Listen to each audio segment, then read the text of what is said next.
1611, I'm strapped. Dream team coming back with a slap. Hey, on the block where it's at. White cracks getting smacked. Who gon' read? I'm about to snap. This straight facts, my boy, no cap. Steps going up.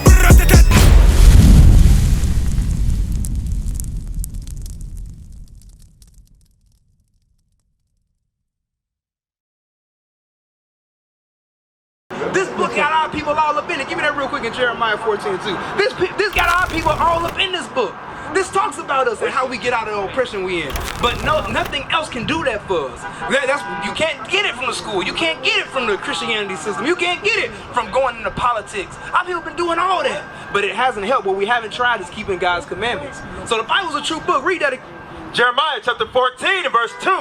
Judah, mourning. He said Judah, so-called black man, he said he's in mourning right now. Look at our people, our condition. Our people are sad. We going through it, you know what I'm saying? Majority of our people are going through hard times, correct? Yeah, you know what I'm saying? So-called Native Americans, are they going through hard times, correct, sister? It's not a good life on a reservation. You ever lived on a reservation?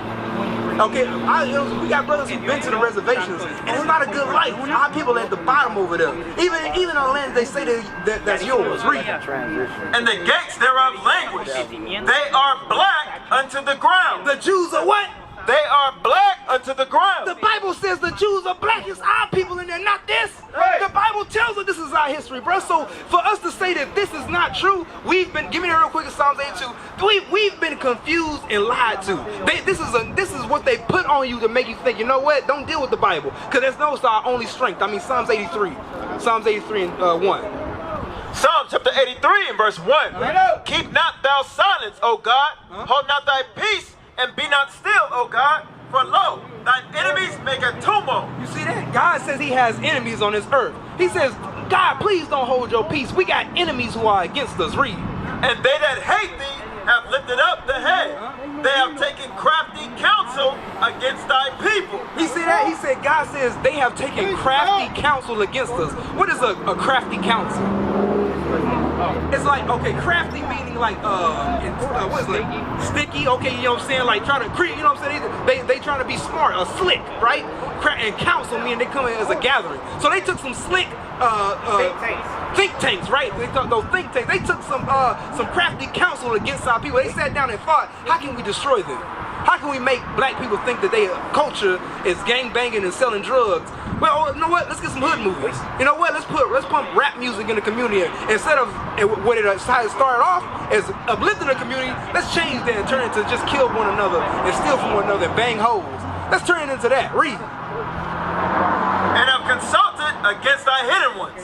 They have said, come and let us cut them off from being a nation. They say, let us cut them off from being a nation. Go ahead. Let them know. That the name of Israel may be no more in remembrance. He said that the name of Israel is not in our remembrance anymore. So now that's why you can say, hey, you know what?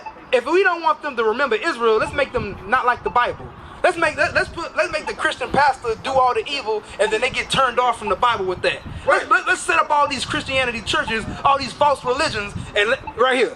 Let's set up all these false religions, and then let's have them be so destroyed from this that they like, you know what? I don't want to even deal with God no more. I don't want to deal with the Bible no more, because they put this, but these guys never gave us the Bible. They gave us their own philosophies. They never gave us what the Bible actually said, because it's got our history in there. Right. Go ahead, read that. Keep reading.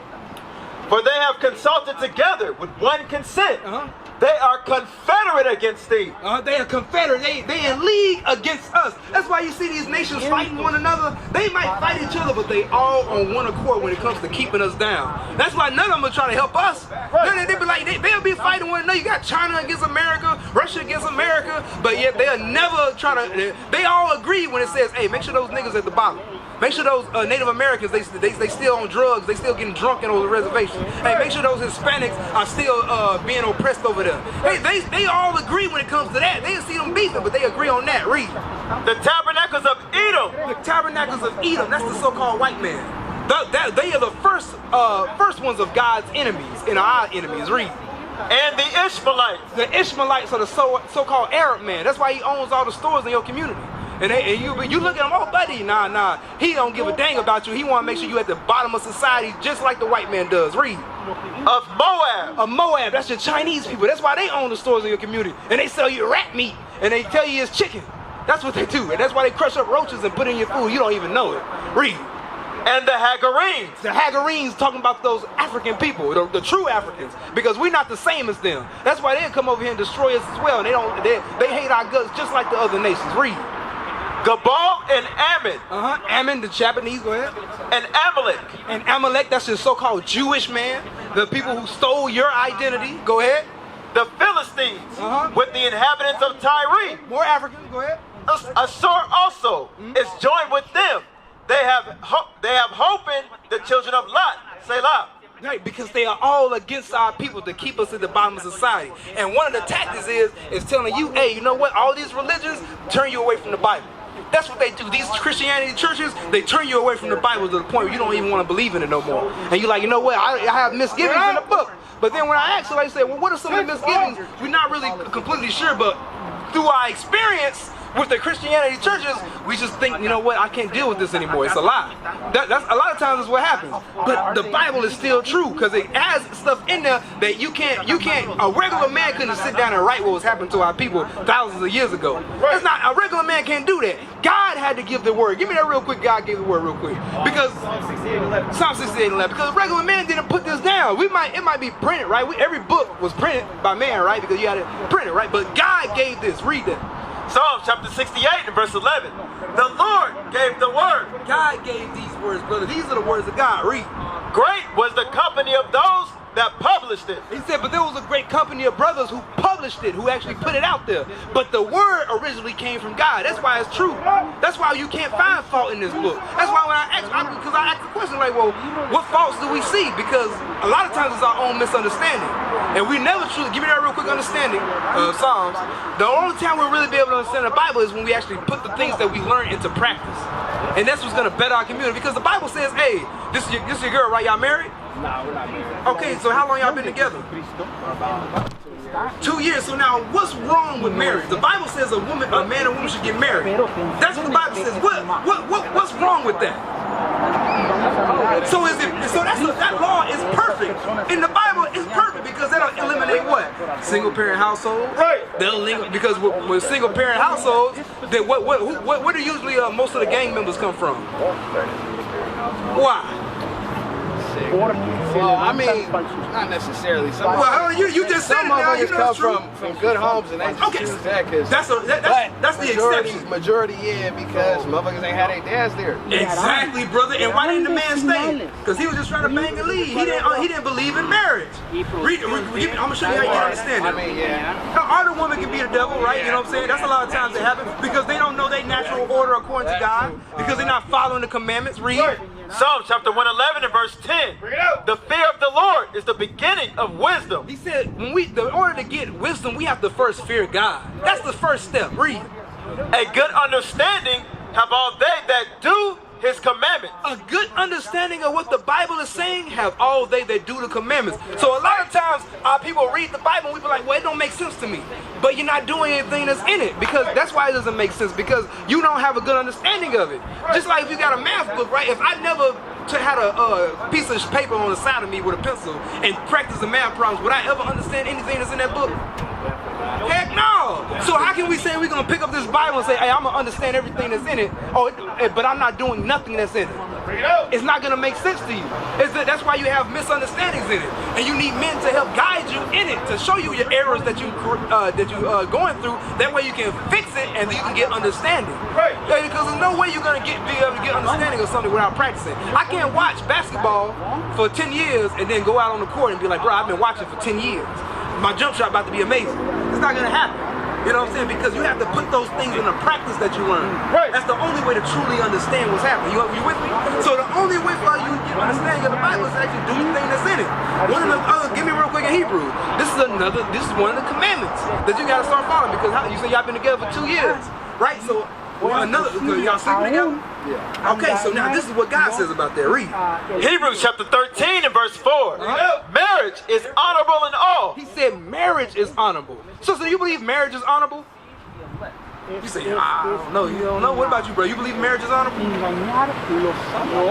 But hey, listen.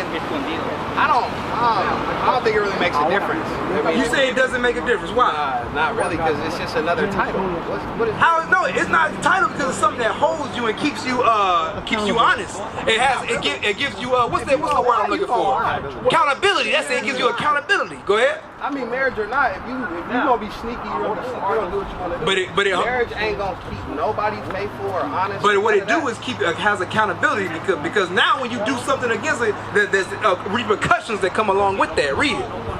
And the bed undefiled. Start again. Marriage is honorable in all, and the bed undefiled. But whoremongers and adulterers God will judge. But he said whoremongers and adulterers he was going to judge. Meaning when you're sleeping with a woman and not being married to her, that's adultery. That's whoremongering. Because you could drop her at any time. You can't, you ain't got to go through no steps to leave her. So now you can get with her and be like, you know what, I'm sick of her, I'm out the next day. You just walk out the house and never come back. You can't do that when you marry. Because somebody's going to be holding you accountable. The court's going to hold you accountable. So God says, he said, you have to, marriage is an honorable thing because you're making a commitment, not only to the state, but you're making a commitment to God. And he says, but if you're not doing that, whoremongers and adulteries, he's going to judge. Now, what does that judgment look like? How do our brothers get judged when they start sleeping around from women to women? Oh, like they get burnt. They can get burnt? Yeah. What else? People that follow Pregnant, okay, and then that comes with a whole list of other issues, right? You know what I'm saying? And then if you decide to leave, now you got to deal with the weight of these just destroyed that next generation. You know what I'm saying? It's a lot of evil that comes with that, and now you're now allowed to open up the door for that young brother to be raised without a father, and now he might turn into that next gangbanger that could shoot you down the road. That's what could happen. Read it one time. Marriage is honorable in all, and the bed undefiled. But whoremongers and adulterers, God will judge. He said he's going to judge you for that if you continue to sleep with that sister and then not marry her. So y'all should be married according to God. Give me that real quick in Deuteronomy 16, or 20 and 16. You know what I'm talking about? Types of maids? Exodus, I'm sorry. Because God give us all these commandments so that we can follow it and change our life and better our community. There's nothing wrong with marrying the sister. There's nothing wrong with sister you marrying the man, because that's perfect in the eyes of God. That's what's gonna fix issues in our community. But when we go off into our own mind and we be like, you know what, I don't believe in the Bible, that's how the issues start. That's how we went into slavery. That's how people are getting shot down in the streets. Read. Exodus chapter 22 and verse 16. And if a man entice a maid. So if a man entice a maid, if a man goes to a woman and then start spending game to her, start trying to talk to her, go ahead. That is not betrothed. And she's not promised to nobody, go ahead. And lie with her. And he has sex with her, go ahead. He shall surely endow her to be his wife. So if you skip the steps instead of getting married first and you sleep with a woman, now you still have to marry her according to God. So you skip the steps. You went ahead and laid down with her, but God says you shall what? He shall surely endow her to be his wife. He said you surely shall endow her to be your wife. That's what the Bible says. So you have to marry her. If you don't, God says whoremongers and adulterers he's going to judge. That judgment can look a lot of ways.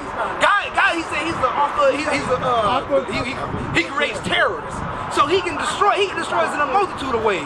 But he's telling you right now, it's time for you to get yourself right, bro. We can't, it's no longer saying we sit back and be like the Bible's not real. It has too much truth in it for it not to be real. It told you what was going to happen to our people. It tells us what the condition that we're living in right now. But if we don't want to follow God, he says there's going to be judgments for that.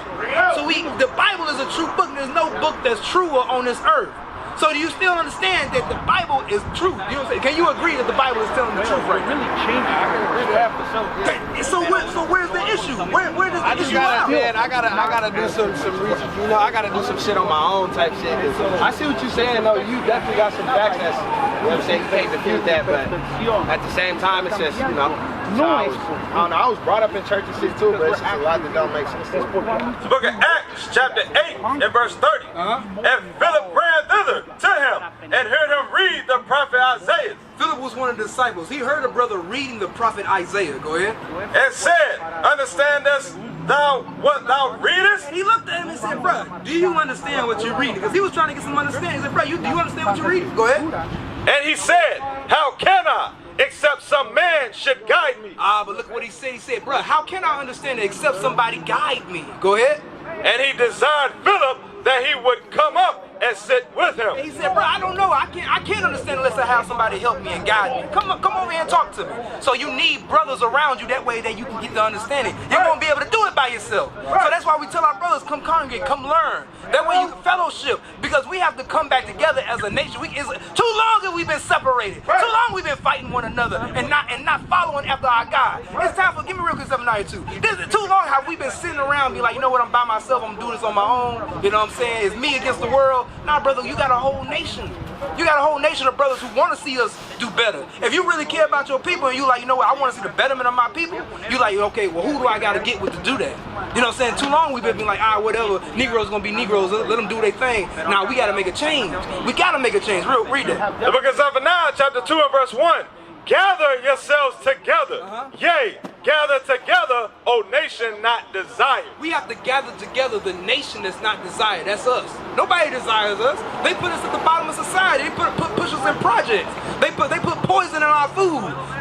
None of these nations care about us, but we have to love one another. We have to come back together as the Israelites and keep God's commandments. That's the only way, bro. That's the only way. That's where we have to get our truth from. So I understand you say you got to do your research, you got to look into it. That's not bad. You should be doing it. You should go pick you up a King James Bible, open it up, watch some of the videos, and then follow along. See whether those things are true that is being spoken in the Bible. Like, you know what, hold on, let's see if the Bible really says that. Dang, it does tell me what happened in the past. It does tell me what's going to happen in the future. So the Bible is telling me all these things. What's not true? You know what I'm saying? And if you have questions that come to your mind, like, okay, well, I don't understand this, or this doesn't make sense, come deal with us. We answer questions. We love to talk to our people and make sure they understand what's being brought out. And Christian pastors, they won't answer no questions. They'll tell you like, hey man, don't worry about it. You know what I'm saying? It's beyond your understanding, yada yada yada. They don't have any answers, so they can't give it to you. But what we do have is the answers out of what God says. You know what I'm saying? If I don't understand it, there's a brother at our school who does, who's been more learned than me, who can answer the question. So there's gonna be an answer, all right, brother? So that way you can get that understanding, all right? Appreciate you. What is a nation? Nation is family. Nation is community. Nation is men leading by example. Nation is women's support. Nation is children with role models. Nation is unity. Nation is